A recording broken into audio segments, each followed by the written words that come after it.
Good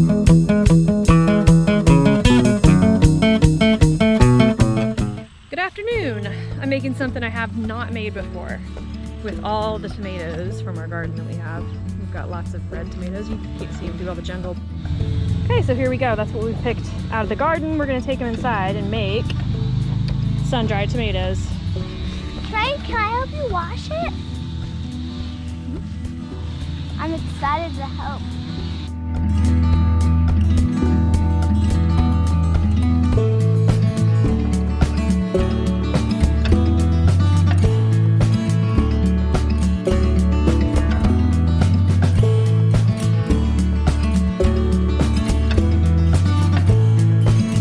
Back inside, let me show you the setup that I'm using here. So I have a cookie sheet with parchment paper, my cutting board and my knife, and then my tomatoes. My little helper over here is rinsing my tomatoes off. I'm gonna slice them and then put them on my cookie sheet on parchment paper. Yeah, you can. Oh, wait, it takes too long? You can do it. Sure you can. And then I'm going to dry these off with towels and you can cut them. Mm-hmm. Yep. Ooh, there's something on my dress and on the floor, but we can dry those off later. Yeah. It'll be alright. What? Look. Oh, yeah, we don't want that one. Just put that one in the bowl. Put that one right here in the bowl. There you go. That's right. Yep. I need to scrub them off with 2 hands. Mm-hmm. I'll do this towel. Scrub it up, dub. Scrub it up, dub, dub. Scrub it up, dub, dub. Scrub it up, dub, dub. So I'm just slicing off the top end that has the stem, like this, and then slicing the tomatoes into, I don't know, 1/4 inch thick slices. I'm not taking the seeds out, I'm not doing anything. I'm literally just slicing them and placing them.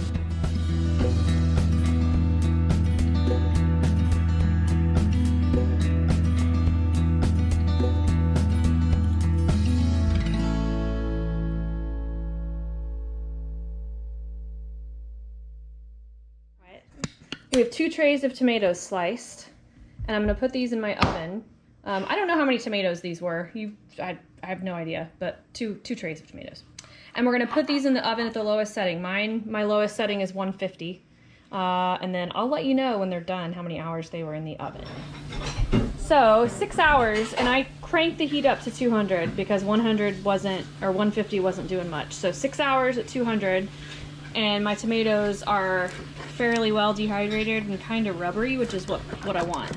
So I'm gonna put these, because we're getting ready to go to bed, I'm gonna put these in this little Tupperware. Thank you. And then tomorrow, I'll add the rest of the ingredients to make sun-dried tomato pesto.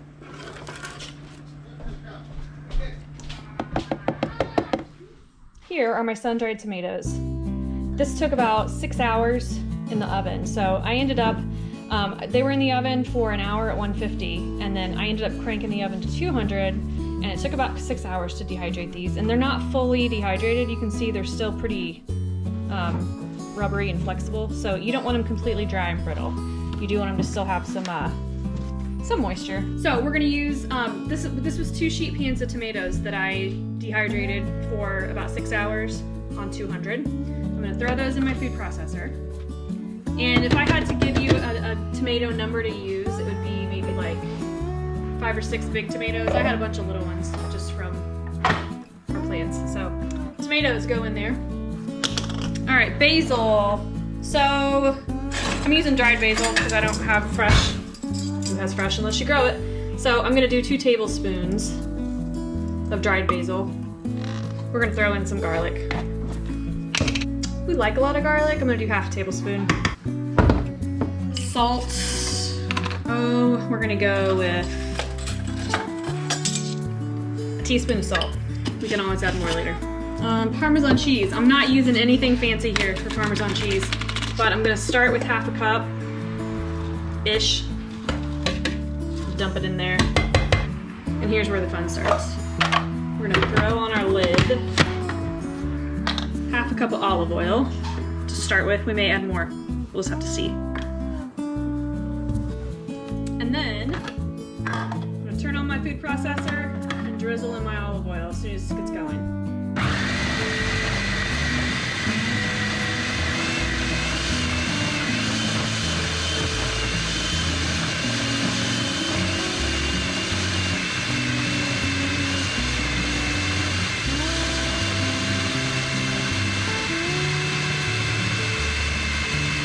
This is half a cup. I think I'm gonna add a little bit more.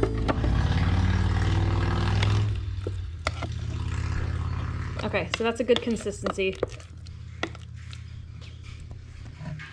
Now we get to taste it. That's really good.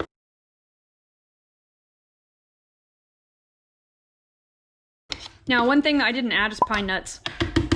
I don't really like pine nuts, so I didn't add pine nuts. You could add pine nuts to pesto, because honestly I think that's what pesto is involving pine nuts. And I'm gonna use this to make flatbread pizza, which is what we're gonna get started with right now. Okay, so for pizza dough, we're gonna make, this is gonna be a sourdough crust. So I've got my sourdough starter here. You can see it's nice and bubbly and active, looking awesome. So we're gonna give the starter a quick stir. Okay, so 1.5 cups of sourdough starter into my mixing bowl. And then we're gonna use 1/4 cup of olive oil. So remember, this is pizza dough. Teaspoon of salt, just eyeballing it here. I'm gonna start with 1 cup of flour. Toss that in there. And then using my spoon from the starter, I'm just gonna give that a good mix. Mixing that up by hand. And then once I've mixed it with my wooden spoon, I'm gonna put my dough hook on.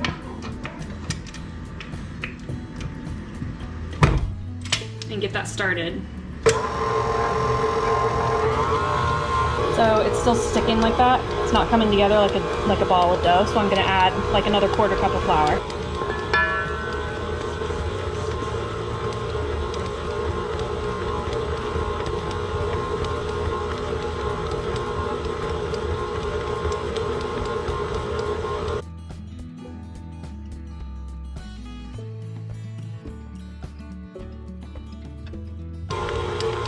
There you have it.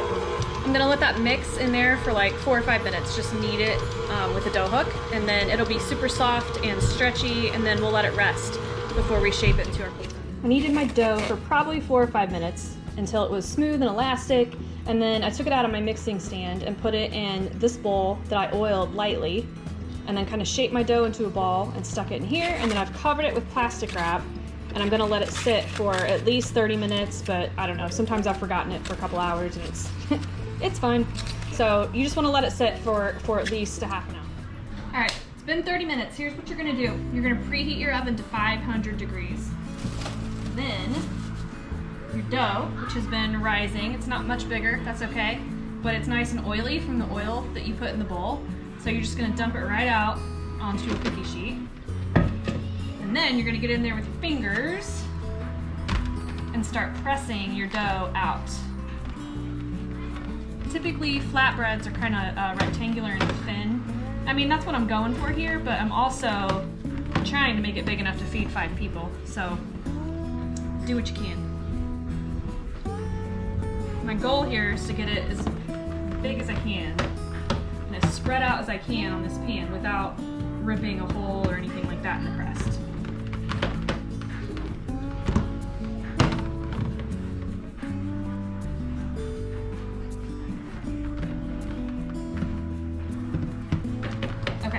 Then I'm gonna take a fork and I'm gonna poke holes. And I don't really know if you need to do this, I feel like it's the right thing to do. All right, so you can see that's not entirely to the sides, to every edge of the pan. That's okay though, that's big enough for 5 people. We're gonna put it in a 500 degree oven for 7 minutes. 500 degrees, 7 minutes, and pre-bake it. Well, so much for poking holes so it didn't rise, but that answers our question. Poking holes in the crust is pointless, don't do it. We've got our crust. I'm gonna give you a close-up because it looks so fantastic. Look how beautiful that is. Yeah. Sourdough flatbread, sourdough not so flatbread. And here's what we're gonna do. We're gonna take shredded mozzarella cheese.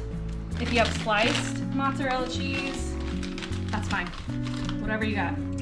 So again, instead of traditional pizza sauce, we're gonna use this sun-dried tomato pesto. And just kind of plop it on there. Plop's the worst word. Right up there with the word moist. Terrible words.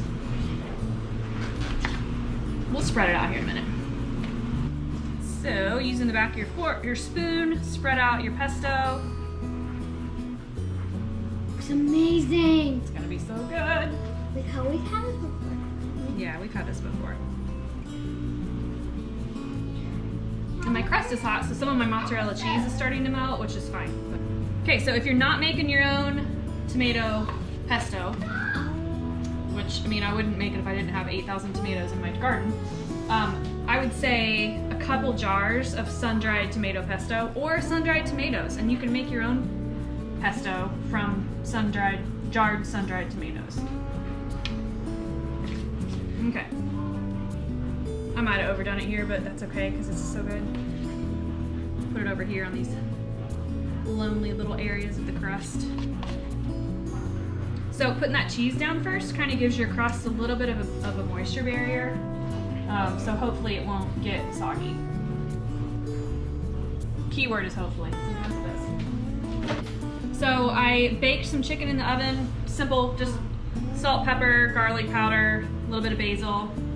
I chopped it up, fine dice, and now we're just gonna sprinkle it around on our pizza. And you could leave out, you don't have to have protein on this, you can leave out the chicken and just have veggies. You could add olives to this, which I just realized I didn't get out, so I'm gonna have to go grab those. All right, next is feta. Feta cheese. So feta for the most part is little, but sometimes you get these big like brick pieces. I'm just gonna break them up in my hand, sprinkle the feta. And I think goat cheese would be good on this too. I think the feta makes it traditionally more of like a Mediterranean cheese or pizza, but never met a goat cheese I didn't like. Who am I kidding? I've never met a cheese I didn't like. I like cheese. Okay, now, what would make this super extra special is if you had like homegrown basil that you could just chop up and like put on here and it'd be really green and pretty. I do not have that. So we're going with dried basil and it's okay. Sprinkle some basil. Basil, basil, basil. I've got parsley and oregano. We're gonna go with those two. Why not? Oh yeah. And there you have it. This is gonna go in the oven just until the cheese is kind of melty and it's heated through. It's already essentially cooked because your chicken goes on here cooked. Everything else just needs heated. So I'm gonna say probably 10 minutes at 500 degrees and I'll pull it out and show you what it looks like. There it is in all of its fantastic flatbread glory. Probably should have taken it out a couple minutes before, but that's okay. It looks delicious. So there you have it. Flatbread pizza, homemade sourdough crust, homemade sun-dried tomato pesto, chicken, mozzarella, feta, basil, oregano, and parsley. Thanks for watching.